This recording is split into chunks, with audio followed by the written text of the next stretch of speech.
are relevant to the outside world. And we've been through many different topics. We've been talking about focus versus distraction, and about culture and metrics. We've been talking about several different ideas that are very important at the core of what the museum does. And right now, in this series of 3 upcoming salons, we're going to discuss what happens when you try to bridge the physical and the digital world, and in particular, when you try to bridge them in the context of art, design, and also of photography. So it's about the object, 3-dimensional or 2-dimensional, going from the physical world into the 5th-dimensional world that is the digital universe. And you see, the first salon will be about the object online, meaning from physical to digital. The second salon, which will happen in June, will be instead about objects that are created in the digital space and then output in the physical one. And the third, which will be in the fall, will be about the connected object, about the Internet of Things, about digital and physical being bridged almost seamlessly and objects communicating with each other. And for each one of these salons, we'll have experts from different realms, colleagues, curators, artists, designers, that will discuss with you. As you well know, that's the spirit of the salon. The discussion happens together. That will discuss this particular new movement, and new movement meaning really translation that is happening in our world today. Even though sometimes it's not a good idea to start with definitions, in this case it really is. Because as we research the idea of object, I liked to encounter not really the first definition, but rather the philosophical one, which says that an object is a thing external to the thinking mind or subject. I really like that because it kind of takes away the physicality from the object itself. And it enables us to think of objects in every dimension of our contemporary existence.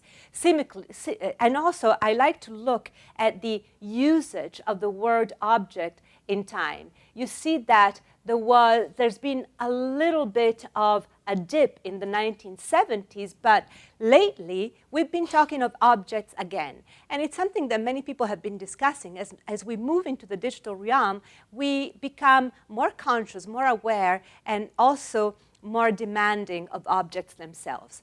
Physicality has not changed. It has not changed in time, and it has become concurrently quite important and used as a term lately, which is interesting. And then the juxtaposition and the how can I say, the coupling of the idea of online and digital is also very interesting. You see that online has gone really off the charts in the past few years, and the same has happened with digital, even though the two cannot really be distinguished that much in our common parlance. And it's very interesting because we have on purpose not used the definition of virtual, because virtual is an adjective that, I don't know about you, but I'm trying to get rid of, because the world online, the digital world, is as real and as filled with reality as the physical world. The idea of objects being transferred from a realm of certitude, a realm of certainty and understanding that is the physical world, into instead a realm of imagination or a realm of reproduction and mystification is something that is not new at all. This painting by Magritte that you might know is The Treachery of Objects from 1928 and 1929 is used by so many people to talk about an object that is not really what it looks, but the representation is more real than the original object itself. So you cannot tell anymore what an object is just by looking at it. And this painting came just a few years before the famous Walter Benjamin essay, The Object in the Age of Mechanical Reproduction, which I sent to you for your delight and your reading. I'm sure you've all read it many times and underlined it and highlighted it, which is really a pretty wonderful example of how to think of objects when they can be reproduced and when they become almost political actors. But of course, Lucy Lippard, famous 1969, I can't remember anymore, well, you know, her famous late 60s declaration or early 70s declaration of the beginning of conceptual art is quite amazing, because at that time many artists decided that it would be more interesting to think of the art world as a network of ideas rather than a marketplace for objects. And that dematerialization is, in a way, at least in our museum world, one of the first moments, one of the first thresholds into the world that we see today of the digitized objects. How do we start thinking of the object going online? Do we put as the beginning date 1989, which is the beginning of the World Wide Web? I would say so. And you know, just last night at the Webby Awards, there was one more celebration of the 25th anniversary of the web. There's been so many this year, I cannot tell you. And this is Sir Tim Berners-Lee, the inventor of the World Wide Web, not the inventor of the internet, but of the web itself. We can think definitely of that particular moment as the beginning of the dematerialized objects. But there were instances even before. What you see here on the left side is Giovanni Caselli's Pantelegraph from 1861. It's one of the first, it's not really a scanner, but it was a way to transmit an image at a distance. It's a little bit something that Professor Ishii would do at the Media Lab right now. You know, it's really quite interesting. It's about one impulse at a distance sent to an equal and mirror machine that repeats it at the other side. On the top right corner, you see the SEAC scanner with a control console in the background. That was the first scanner developed for use with a computer in 1957 by the US National Bureau of Standards. So it's interesting because 1957, we already have a scanner. And below, you see the first image ever scanned. It's a 5 by 5 centimeters photograph of a 3-year-old son, 3-month-old son of the inventor. And the name of the son is Walden. So it's really interesting to see that this was happening already in the 19th century and in the middle of the 20th century. But I would like to present you with the first image that ever went online in 1992. These are the Horribles Cernettes. They are scientists that used to work at CERN in Switzerland, and that, of course, created a parody band that they put online. So it was called the one and only high-energy rock band. Excuse me, CERN, particle accelerator, get the pun.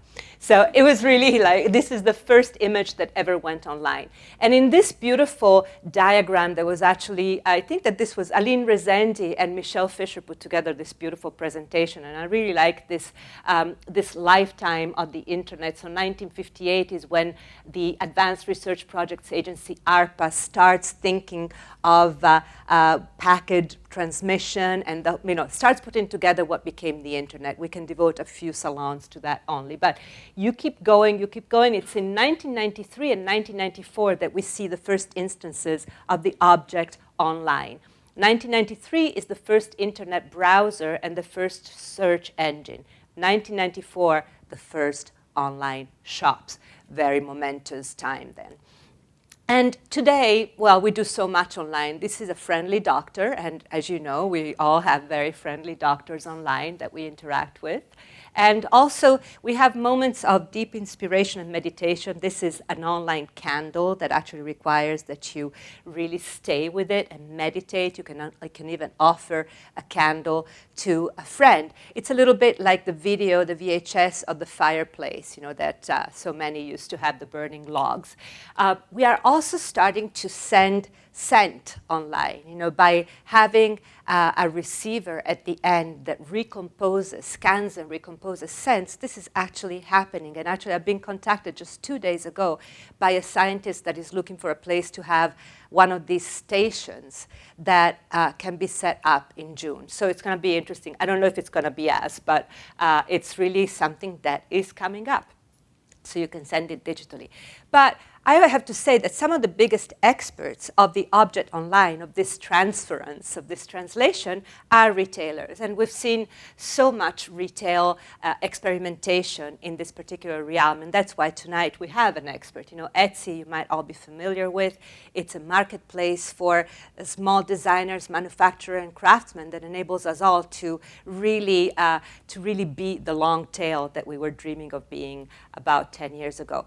Of course, also art is going online, and we'll talk about the malaise that many artists feel about seeing their work online. It's not only a problem of intellectual property, it's also a problem of reality, it's a problem of representation, it's a problem of reproduction. It's really interesting, and we'll discuss it a lot.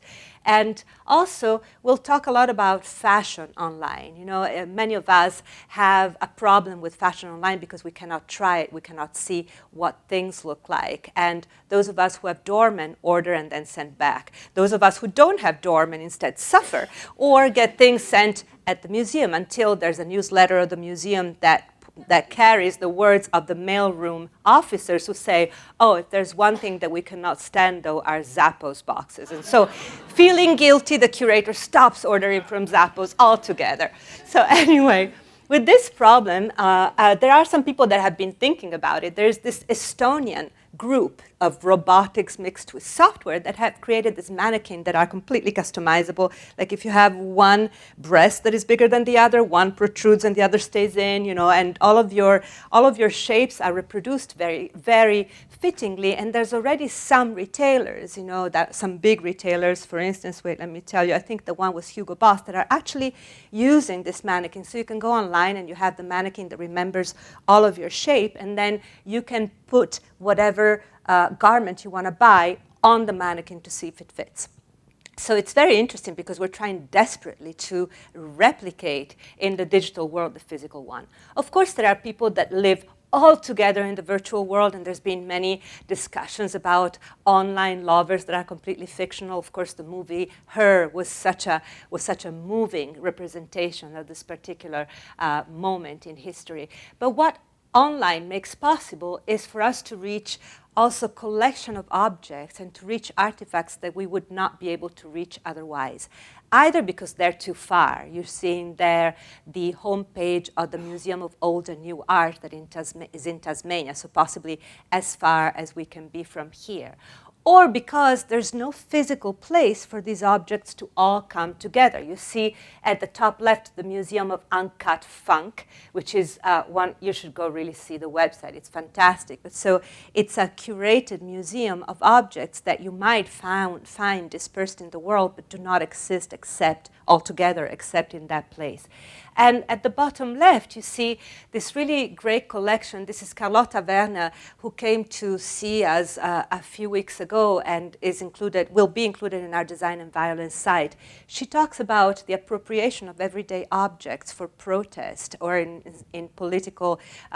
situation of political violence. You see there the bottles of spray cleaners that get filled with milk to help protesters that have been sprayed with tear gas. So it really is interesting to see how the physical objects can be assembled in a new way online. And of course, we know about Double, about the robot that enables one remotely to go and visit galleries and to be able to explore three-dimensional environments from a distance. There are so many different ways for artifacts to migrate online and so many different umbrellas that try to gather all these artifacts together. The Google Cultural Institute tries to gather millions of them and to have many, many partners and then tell stories. We don't know what the future will bring with the Google Cultural Projects, but we're seeing from now there are quite a few institutions that are participating in it. Of course, putting objects online enables us to see them in a different way, and sometimes to see them even better than we were able to see them in the physical world, if we were able to see them at all. And preservation is one of the main purposes sometimes of having artifacts online. You know, SciArc is a big network of digital preservation of physical artifacts. This beautiful project that maps all Gothic cathedrals in France, and that is spearheaded by Columbia University. This was a suggestion from our colleague Leah Dickerman. It's really quite fantastic. Enables one to not only explore, you should go and see it because it's amazing. The high resolution of the way you can move in the cathedrals is quite breathtaking, but also it enables a scholar or a simply curious person to compare online distant objects and distant buildings in this case in a way that wouldn't be possible otherwise. And the virtual tour of the Sistine Chapel has become almost proverbial, and we will use it even before. These amazingly crowded places where usually access is almost impossible, even if one can afford to schlep to Rome. You can see it at leisure by yourself, flying around as if you were an angel amongst the ones portrayed in the chapel itself and on the ceiling, and it's all at your disposal. Similarly, access has become really paramount. We've become almost accustomed to being able to access objects that were before completely inaccessible, and the Vatican Library is digitizing all of its artifacts. Not to mention the Dead Sea Scrolls that are now available online, and one can really examine as if one had a lens, a magnifying lens, and just like the scholar below, were able to be on site. Even more fascinating, sometimes we can see objects that do not exist anymore. They used to exist in the physical world but have gone lost. This is Tate Modern. Tate Modern put together this beautiful exhibition that was called The Gallery of Lost Art. And it was all about modern art that had been looted, destroyed, had vanished in the 20th century, all gathered and all put together in this digital environment. And one of the best things was that this exhibition had an expiration date, and now it's over. The Gallery of Lost Art has been erased. All that remains are a few films on Vimeo and a few responses. So if you missed it, you missed it. It's lost also to you. Quite poetic and beautiful. Even Wayne Clough, who's the secretary of the Smithsonian, came up with a manifesto of sorts about the digitization and what it will do for the future of museums and how important it is. We just cannot we cannot do without it, of course. And all museums, these are images from the Met, the Cooper Hewitt is working on it too, we are. All museums are working on putting their collection online, not only to make it available to everybody, but also to be able to create new connections. The Cleveland Museum of Art is one of the works of projects, and Jake Barton is here. He'll tell us about it afterwards. And one of the most interesting examples is the Rijksmuseum, who put all of its collection online, free of intellectual property and copyright, for people to do pretty much what they want. I mean, it's not that easy in a legalized world, especially when you deal with modern and contemporary art and copyrights are breathing down your neck and blocking every single world and shackling you. But when you can, it's something amazing, and people have responded really well. MoMA is doing a lot. I cannot list everything, but our archives, and Michelle Elligot in particular, have been putting all of our images, all of our installation pictures online, and we're doing more and more with the collection, even though we still have big lacunae that we're trying to fill slowly but surely. The archives website, the homepage, is really quite fascinating. And if you have never lost yourself, late at night I lose myself in Zappos, but sometimes I lose myself in the archives. No, it's quite an amazing trip. And we also have all these different apps that enable us and you to browse the collection and also to have a different relationship with the physical space when you come to the museum. And in fact, this Audio Plus was a kind of mega work that was a work in progress, and it still is, by a really big team spearheaded by the education department, and it's quite groundbreaking and quite well accepted by the public. This mediation of digital and physical is something that's become our way to look at art. And it's interesting because so many exhibitions and so many curators work knowing that there will be a digital representation of what they do. And social media, and especially, but also and also on other platforms. And social media have made strange painters like Joseph Ducrot into real heroes. This has become the subject of memes of all kinds. You see, You know, also the cats. Yes, ladies and gentlemen, also the cats. You know, self-portrait in the guise of a mockingbird has also become a GIF. So it's really funny because some artworks take a life of their own and migrate in a world that we cannot control anymore. And of course, there are all the artsy selves you see here. I really love this one. Interestingly, what happens when we're dealing with works that have no materiality at all? We're perfectly comfortable. And so this James Turrell work that was at the Guggenheim becomes ours. It gets immediately incorporated into our experience by means of the representation, of the digital representation through our portable devices. And I really like this quote by Dan Palmer that is, you know, I'll read it for you. Artists and curators are consciously designing artworks and exhibitions for an audience that looks at and experiences things in this new manner, and who are very likely to have smartphones in their pockets. So there are many, you know, he says attractions in the art world that are meme-worthy. And, you know, he talks about attractions because, you know, I don't know if you remember what happened when Jay-Z did Picasso Baby. That was truly an attraction. It was a spectacle. And spectacle, I say, even though it's not only always about Jay-Z, we do think as curators about spectacle. What do artists think of that? We'll explore that later. So the questions for tonight are many, and I'm sure that you have as many yourselves. How can we render a physical object fully? And my favorite question is, and it goes back to the Cernets a little bit, when you put an object online, does it get diminished or does it get energized as if it were Star Trek? So we'll go into all that, helped by our fabulous panel. That is so funny. It cut out the girls. I'm sorry, I don't know what happened, but you know, you'll see them. They couldn't be represented photographically, that's all. So at the top left, you see Randy Hunt. Randy is the creative director of Etsy, so he's our resident expert in the translation of objects for retail, for showcase, display, and retail. But he's an interaction designer extraordinaire. He also wrote a very interesting book that's called Product Design for the Web. So it really speaks literally of this translation. And, you know, bottom left is Jake Barton, very intently looking at a physical object, which nonetheless.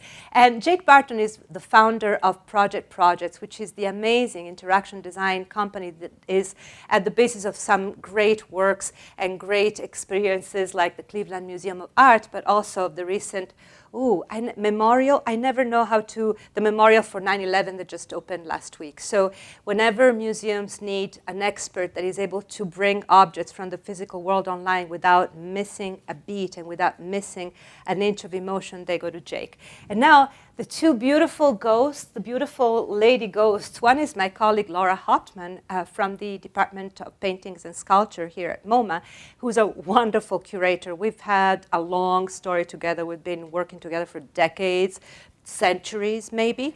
And she's one of the few curators that I know really gets design and does not have to change it into pseudo art for it to really come alive. She's done many great exhibitions, and one of her most recent one is Ecstatic Alphabets that you might have seen. It was a very, very sensitive show that was really about the intersection of design and non-design, which is maybe art. Kate Hardy, you'll see her when she comes on stage, is a great artist that has been using a lot the real world and popular culture, and especially fashion, and transposed it online and making it become something totally anew and alive. And she has been active in many different, she has a wonderful Tumblr, and she was the founder of the lesbian activist magazine LTTR, and she's been doing music videos and has been shown anywhere from the Whitney Biennial to MoMA PS1. She's actually in the collection of the Whitney also museum. So the sequence will be, I'm finished, next will come Kate, so she'll fill in the gap left by the photograph, then will come Laura, then Randy, and last but not least, I called him a dessert beforehand, Jake Barton. So